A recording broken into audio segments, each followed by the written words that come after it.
ওই যে দেখো না, একটা গল্প আছে শুনছো না, যে একেবারে ভোরবেলায়, গল্প যাক আমি গল্প বলি না, তারপরে বলি। মনে করো যে ভোরবেলায় একজন সারা রাত চুরি করছে, চুরি করার পরে সে গোসল করতেছে। আর এদিকে মসজিদের যে ইমাম, সে ভোরবেলায় নামাজ পড়ানোর জন্য মানে অজু করতে গেছে। অজু করতে যে ওই ইমাম মনে মনে চিন্তা করছে, আল্লাহ, এই ব্যক্তি এই ভোরবেলায় গোসল করতেছে নামাজ পড়ার জন্য, তার মানে এ আমার থেকেও না কত পরেজগার ব্যক্তি। ইমাম তাই চিন্তা করছে ইমামের দিক থেকে। আর যে চোর, সে চিন্তা করছে এই বেটা আমার চাইতেও বড় চোর, যে সারাদিন সারা রাত চুরি করে এসে এখন সে অজু করতেছে। আসলে যার মন যেরকম সেরকম।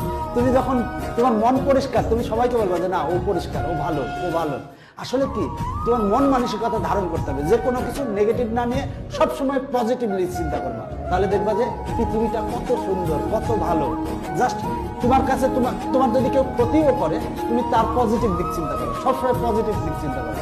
পজিটিভ দিক চিন্তা করলে দেখবা যে মনে হবে যে না, ও তো আসলে ভালো। মানুষের কিন্তু ম্যাক্সিমাম মানুষের যে জিনিসটা হয় কি, সামান্য একটু খারাপ থাকতে পারে, তাছাড়া ম্যাক্সিমাম ভালো। কিন্তু